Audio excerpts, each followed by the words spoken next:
GS centre math solution YouTube channel में आप सभी का स्वागत है। आज की इस वीडियो में आज मैं आप लोगों को पढ़ाने वाला हूँ, जलप्रपात को पढ़ाने वाला हूँ। जलप्रपात, बांध और एनीकट ये तीनों अलग-अलग हैं। जलप्रपात हमेशा नेचुरल होता है, कभी भी बनाया नहीं जाता है। जलप्रपात आप लोग देखे हैं कि नहीं? नहीं देखे तो बता देता हूँ, झरना जो होता है ना वो जलप्रपात होता है। पहाड़ों से गिरने वाले झरने को ही हम क्या नाम देते हैं? जलप्रपात का नाम देते हैं। तो जलप्रपात के बारे में पढ़ेंगे यहाँ पे।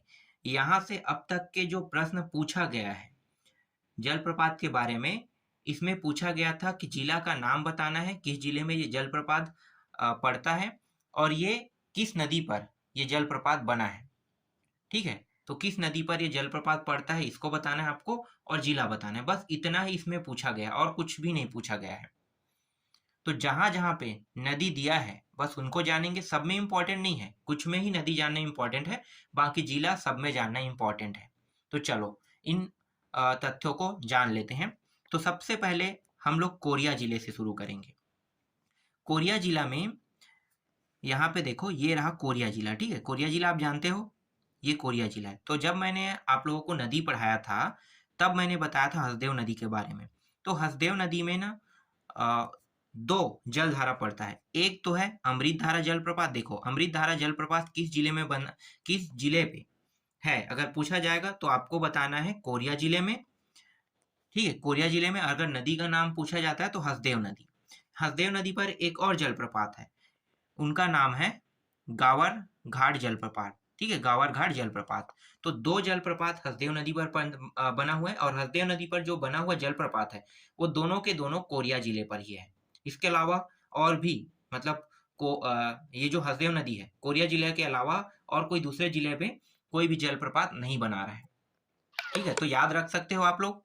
ठीक है, याद कैसे करोगे कि हसदेव नदी पर दो जलप्रपात बना हुआ है, एक जलप्रपात है बना नहीं है। ठीक है, ये मैं बना हुआ बोल रहा हूँ, बना नहीं है, पहले से मौजूद है कहो इसे, क्योंकि जलप्रपात कभी भी बनाया नहीं जाता है, ये प्रकृति के द्वारा बना हुआ है। ठीक है, नेचुरल जलप्रपात। तो ये प्रकृति के द्वारा बना हुआ जलप्रपात है जो हसदेव नदी पर है। हसदेव नदी पर कोरिया जिले में एक अमृत धारा है और एक है गावर घाट है। इसके बाद बनास नदी को देख लेते हैं। तो देखो बनास नदी पर रामधारा जलप्रपात है। बनास नदी जो है ना, ये सोन नदी की सहायक नदी है। आप लोगों को मैंने जब नदी पढ़ाया था तब मैंने बताया था कि सोन नदी की सहायक नदी कौन सी नदी है? बनास नदी। तो बनास नदी पर रामधारा जलप्रपात बना हुआ है। ये भी कौन से जिले में? कोरिया जिले में। और ये नदी का उद्गम ही कोरिया जिले में है, उसके बाद दूसरे राज्य में चला जाता है। ठीक है, तो हमारे राज्य में जो जलप्रपात बना है उसको जानेंगे, दूसरे राज्य से हमें कोई मतलब नहीं है। तो जो छत्तीसगढ़ राज्य है इसमें कोरिया जिले में ये बनास नदी पर रामधारा जलप्रपात बना हुआ है। फिर अंकुरी नाला है। अंकुरी नाला के बारे में ज्यादा जानकारी तो नहीं दिया है। अंकुरी नाला के बारे में प्रश्न अगर पूछा जाता है तो सिर्फ यहाँ से एक ही पूछा जाएगा, मतलब दो ही प्रश्न यहाँ पे बन रहा है। पहला, किस जिले में पड़ता है अंकुरी नाला? तो आपको क्या लेना है? कोरिया जिला लेना है। और दूसरा प्रश्न बनता है कि ये जो अंकुरी नाला है ना, इसे कोरिया का एयर कंडीशनर के नाम से जाना जाता है। मतलब सबसे ठंडा जलप्रपात होगा कोरिया जिले में, इसलिए इसे कोरिया का एयर कंडीशनर कहा जाता है। समझ में आ गया? चलो आगे देखते हैं। इसके बाद देखो ये है सूरजपुर जिला। सूरजपुर जिला में महान नदी पर महान जलप्रपात बना है। ठीक है, महान नदी पर महान जलप्रपात। ये भी सोन नदी अपवाह तंत्र का हिस्सा है। महान नदी आपको मैंने बताया था महान नदी के बारे में। ठीक है, तो महान नदी जो है ये किस जिले में है? महान नदी मतलब महान नदी जलप्रपात किस नदी पर किस जिले पे है? ये है महान नदी पर और ये सूरजपुर जिले में। बस इतना ही इसमें जानना है। कोरिया जिले में सिर्फ एक ही जलप्रपात है तो बहुत सारे छोटे छोटे और भी है, उनको नहीं जानेंगे। जो इंपॉर्टेंट है, जो एग्जाम की दृष्टि से इंपॉर्टेंट, सिर्फ उन्हीं जलप्रपातों को देखेंगे। ठीक है, तो महान नदी के बारे में आप लोगों को पता चल गया। ठीक है, महान नदी पे महान जलप्रपात बना हुआ है और ये कौन से जिले पे है? सूरजपुर जिले पे है। इसके बाद ये वाला जो है ना, ये बलरामपुर जिला है। बलरामपुर जिला, तो बलरामपुर जिला को देख लेते हैं। बलरामपुर जिला में देखो यहाँ पे पवई है और कोठली जलप्रपात है, दो जलप्रपात बना हुआ है। ठीक है, और दोनों अलग अलग नदियों पे बना है। नदी अगर पूछा जाता है तो क्या बताना है आपको कि पवई जलप्रपात जो है वो चेनार नदी पर बना है और कोठली जलप्रपात जो है वो कन्हार नदी पर बना है। कन्हार नदी भी सोन नदी अपवाह तंत्र का हिस्सा है। ठीक है, कन्हार नदी भी सोन नदी अपवाह तंत्र का हिस्सा है। और ये जो चेनार नदी है ना, ये कन्हार नदी की सहायक नदी है, चेनार नदी। तो आप इस तरह से याद कर सकते हो इसे। और ये पवई और कोठरी जलप्रपात किस जिले में बना है? बलरामपुर जिले में। समझ में आ गया? चलो आगे देखते हैं। इसके बाद ये वाला जो है ना, ये सूरजपुर जिला है, सॉरी जसपुर, जसपुर, ठीक है, सूरजपुर तो ये था, ये है जसपुर जिला, ठीक है, जसपुर जिला। जसपुर जिले में देखो, एक है रानीदाह, एक है दमेरा, एक है राजकुमारी और एक है खुड़िया रानी, ठीक है। याद रखना, कैसे याद रखोगे? खुड़िया रानी, दमेरा, राजपुरी और रानीदाह, ये जलप्रपात है, ठीक है। चारों जलप्रपात जो है किस जिले में पाया गया है? जसपुर जिला में। अब रानी दाह जो जलप्रपात है, नाम कैसे पड़ा होगा? तो यहाँ पे ना रानी दाह जो जलप्रपात नाम पड़ा है, तो जो रानी है ना, अपनी मतलब रानी जो है आत्महत्या कर ली थी इस जलप्रपात में, इसलिए इस जलप्रपात का नाम पड़ा है रानीदाह जलप्रपात। तो इस तरह से आप याद कर सकते हैं, रानीदाह, दमेरा, राजकुमारी और खुड़िया रानी, ये चारों किस जिले में पड़ता है?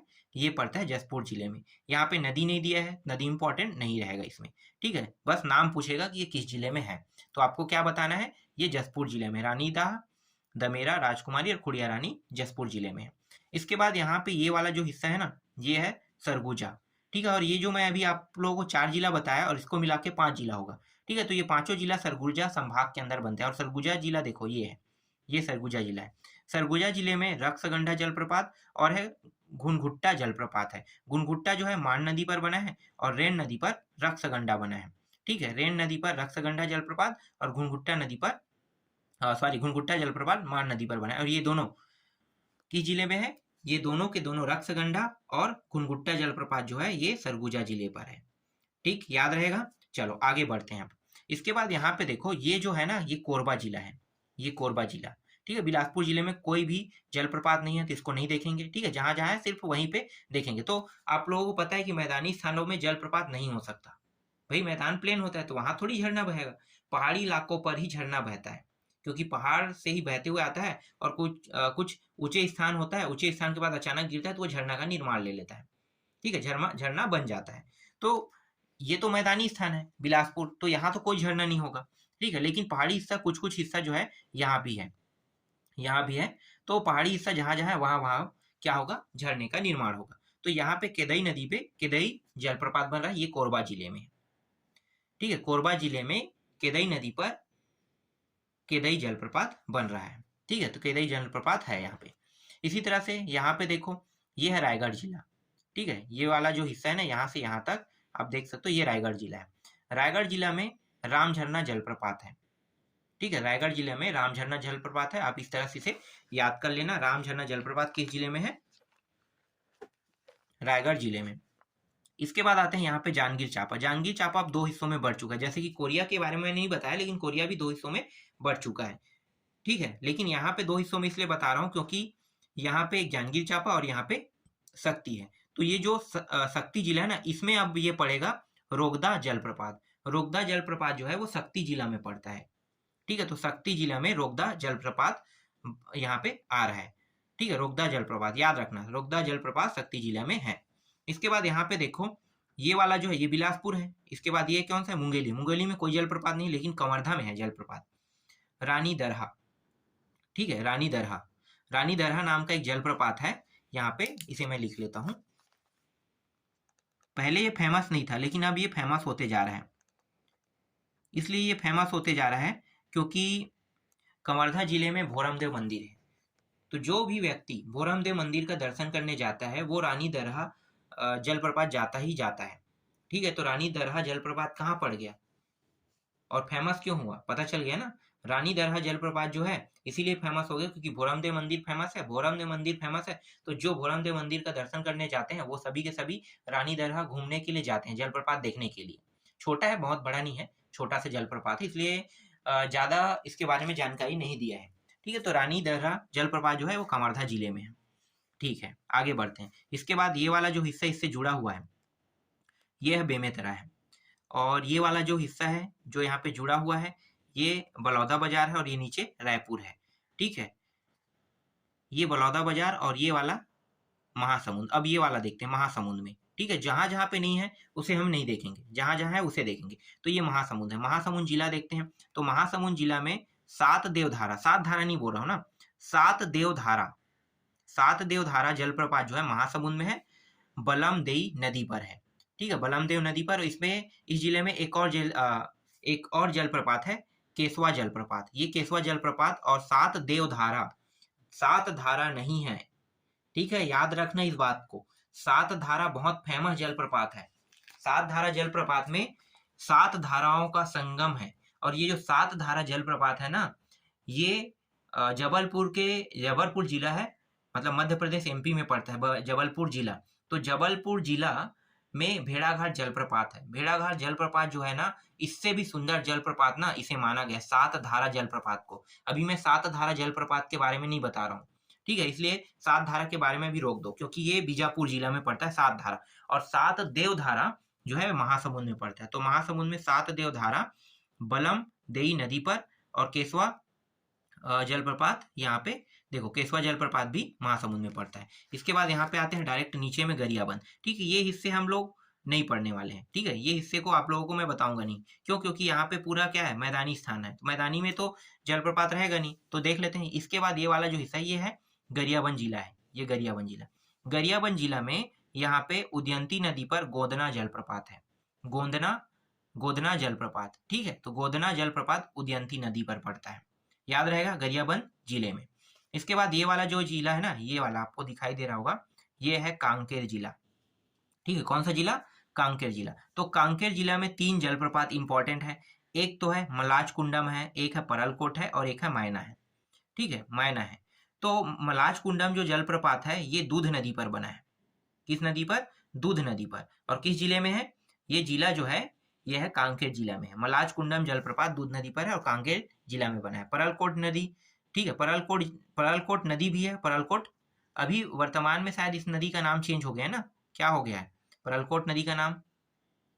चलो आप लोग खुद देखना, मैंने नदी वाला टॉपिक पढ़ाया है, ठीक है, तो वहां से देख लेना। तो परलकोट जलप्रपात किस जिले में पड़ता है? कांकेर जिला में। मैना नदी पर ही बनेगा, ठीक है। तो मैना नदी यहाँ पे कांकेर जिला में पड़ता है, ये भी मैना नदी पर ही मैना जलप्रपात बनता है, कांकेर जिला में है, ठीक है। आगे देखते हैं।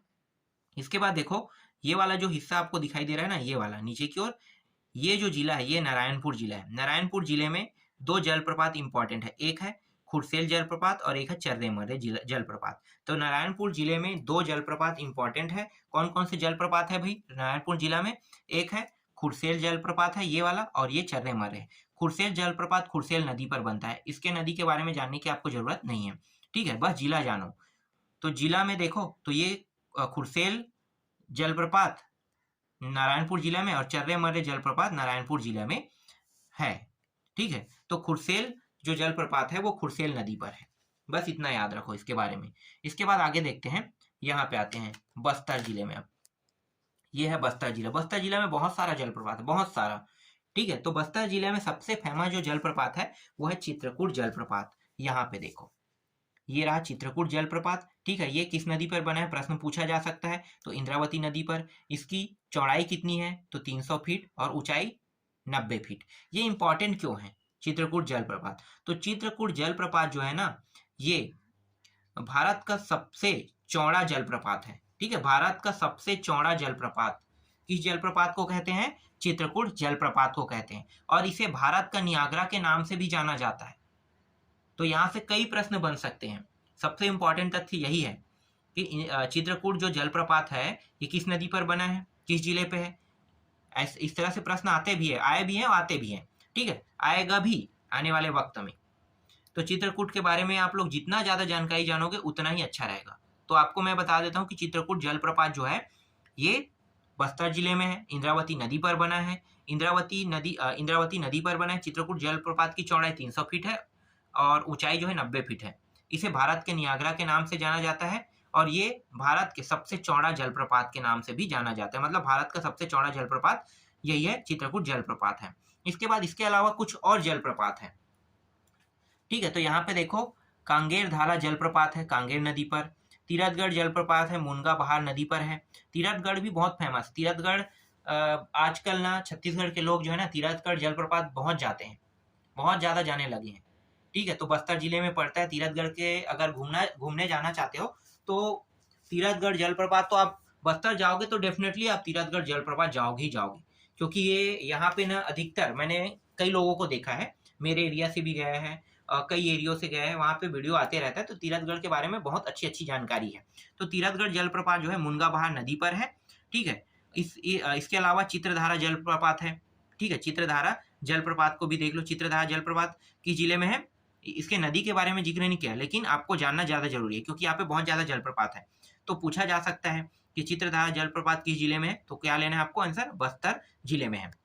इसके अलावा महादेव धूमर है, मड़वा तामर धूमर है, ठीक है। इसके अलावा और भी जलप्रपात है, बस इतना इंपॉर्टेंट है, लेकिन जो इंपॉर्टेंट है बस उसी को मैं आपको बता रहा हूँ। इसके बाद आते हैं यहाँ पे, देखो ये छोटा सा जो हिस्सा आपको दिखाई दे रहा है, ये दंतेवाड़ा जिला है। दंतेवाड़ा जिला में एक सूरतगढ़ जलप्रपात है, ठीक है। इसके बाद है मेदरी धूमर जलप्रपात है, बोधघाट जलप्रपात है और रानी दरहा। देखो यहाँ भी रानी दरहा लिखा है, एक मिनट, रानी दरहा, ठीक है, रानी दरहा। ये रानी दरहा 2 बार जिक्र होगा, तो एक तो कवर्धा जिले में पड़ता है। देखो दोनों एक साथ नहीं देगा ना नाम को, कवर्धा जिले वाले जो रानी दरहा जो जलप्रपात है, और ये जो दंतेवाड़ा जिला वाला जो रानी दरहा जलप्रपात है, दोनों को एक साथ नहीं देगा। अगर जिला यहाँ पे पूछेगा तो आपको क्या बताना है, वहां पे कवर्धा नहीं रहेगा, अगर कवर्धा रहेगा तो दंतेवाड़ा नहीं रहेगा, दंतेवाड़ा रहेगा तो कवर्धा नहीं रहेगा। मतलब इन दोनों में से कोई एक ऑप्शन रहेगा वहां पे, कवर्धा रहेगा तो दंतेवाड़ा नहीं रहेगा, दंतेवाड़ा रहेगा तो कवर्धा नहीं रहेगा, ठीक है। तो इस तरह से आप इसका पहचान कर सकते हैं। अब दोनों रहेगा तो कंफ्यूजन है भाई कि आप किसको आंसर लेगो, तो बस्तर को लेना क्योंकि बस्तर वाला बड़ा है, ठीक है। तो बस्तर को आप ले सकते हो यहाँ पे। चलो, तो यहाँ पे रानी दरहा जलप्रपात जो है वो कहाँ पे पड़ता है, बस्तर जिले में भी पड़ता है। बोधघाट है, बोधघाट के बारे में तो आपको पता है दंतेवाड़ा जिला में पड़ता है, तो बोधघाट जलप्रपात दंतेवाड़ा जिला में है, ये इतना कम से कम जान लो यहाँ पे, ठीक है। इसके बाद है सूरतगढ़ है और ये है मेंद्री धूमर है। ये शायद सूरतगढ़ जलप्रपात जो है ना, ये डंकनी नदी पर शायद बना है, ठीक है, डंकनी नदी पर। इसके नदी के बारे में मैंने नहीं लिखा है, लेकिन डंकनी नदी जो है सूरतगढ़ जलप्रपात जो है सूरतगढ़ जलप्रपात डंकनी नदी पर है, ठीक है। यहाँ पे मैं बार बार बना है बोल रहा हूँ, बना है, ठीक है। इसका मतलब ये नहीं है कि ये इंसानों के द्वारा बनाया हो, ये नेचुरल प्रकृति के द्वारा बना हुआ है, ठीक है, प्रकृति ने इसे बनाया है। तो ये समझना, जलप्रपात जितना भी होता है प्रकृति के द्वारा ही बनाया जाता है, इंसानों के द्वारा नहीं बनाया जाता है, याद रखना, ठीक है। तो ये सूरतगढ़ जलप्रपात जो है डंकनी नदी पर है, सबसे प्रदूषित नदी, ऐसे भी आप इसे जान सकते हो। सबसे प्रदूषित नदी कौन सा है, डंकनी नदी है, ठीक है। इसके बाद देखो मेदरी धूमर जो जलप्रपात है, इसके बारे में इंपॉर्टेंट जानकारी क्या है, इसे हाथी दरहा के नाम से भी जाना जाता है। तो प्रश्न इस तरह से भी पूछ सकता है कि मेंद्री धूमर जलप्रपात को किस नाम से जाना जाता है, तो आपको आंसर क्या लेना है, रानी दरहा, ठीक है, जलप्रपात के नाम से भी, सॉरी रानी बोल रहा था, हाथी दरहा, ठीक है, हाथी दरहा जलप्रपात के नाम से भी जाना जाता है, ठीक है, याद रख सकते हो इस तरह से। चलो आगे देखते हैं। इसके बाद देखो यहाँ पे आते हैं, ये है बीजापुर जिला, ठीक है, सबसे नीचे वाला एरिया है ये बीजापुर, ठीक है। इससे नीचे और है सुकमा है, तो बीजापुर पहले जिला को देख लेते हैं। बीजापुर जिला में देखो, बीजापुर जिला में एक तो है बोंगतुंग जलप्रपात है और एक है सातधारा जलप्रपात, दोनों बहुत महत्वपूर्ण है। बोंगतुंग जलप्रपात जो है वो बीजापुर जिला में है और सातधारा जलप्रपात भी बीजापुर जिला में। अब सातधारा जलप्रपात के लिए इंपॉर्टेंट क्या है कि सातधारा जलप्रपात जो है इंद्रावती नदी पर है, ठीक है, ये इंपॉर्टेंट है। दूसरा सबसे इंपॉर्टेंट क्या है कि उन 7 धाराओं के नाम आपको पता होना चाहिए, पीएससी का क्वेश्चन है, प्रीलिम्स और मेंस दोनों में पूछा जा सकता है ये प्रश्न। तो 7 धाराओं के नाम आपको याद होना चाहिए, एक है शिवधारा, एक है शिव चित्रधारा के नाम से जाने जाते हैं, एक है कृष्ण धारा के नाम से और एक है पांडव धारा के नाम से जानते हैं। इसके बाद बाण धारा के नाम से, फिर बोध धारा और कपिल धारा, इस तरह से आप याद रख सकते हो। देखो याद करने के मैं तरीके आपको बताता हूँ। देखो भगवान शिव को जानते हो, कृष्ण भगवान के आराध्य है ना भगवान शिव, तो कृष्ण भगवान के आराध्य कौन हो गए, शिव जी, तो शिव धारा हो गया। और शिव चित्रधारा, तो 2 नाम है यहाँ पे शिव के नाम से, शिव धारा और शिव चित्रधारा, और ये दोनों मतलब ये शिव जी है, किसके आराध्य है, कृष्ण के, ठीक है। और शिव जी के आराध्य कौन है भाई, कृष्ण, मतलब भगवान विष्णु जो है उसके आराध्य है, तो कृष्ण भी आराध्य होगा ना। तो यहाँ पे देखो 3 आपको याद हो गया। चौथा, कृष्ण भगवान ने पांडवों की मदद की थी, तो पांडव धारा एक बन गया, ठीक है, इस तरह से इसे याद कर सकते हैं। फिर पांडव में जो अर्जुन है, ठीक है, अर्जुन है, पांडव जो है युद्ध अर्जुन के बदौलत जीता है कहा जाता है, आप लोगों को पता होगा। तो यहाँ पे पांडव जो है मतलब अर्जुन जो है वो क्या धारण करते थे, बाण, मतलब क्या धारण करते थे भी, बाण धारण करते थे। तो यहाँ पे आप लिख सकते हो बाण धारण, ठीक है, तो बाण धारा लिख सकते हो इस तरह से। फिर दो है, एक बोध धारा, एक कपिल धारा। तो बोध धारा और कपिल धारा को अलग अलग कर दो। बोध धारा और कपिल धारा, कपिल एक ऋषि है तो इन दोनों को अलग अलग याद रख लेना। ठीक है, 5 तो याद हो जाएगा ना इस तरह से। बोध धारा और कपिल धारा को आप इस तरह से नॉर्मली याद रखना, तो 5 याद रहेगा आपको। ठीक है, इस तरह से याद कर सकते हो। समझ में आ गया। 7 धारा जलप्रपात किस नदी पर बना है? इंद्रावती। और किस जिले पर है? बीजापुर जिले पर है। बोंगतुंग भी बीजापुर जिले पर है।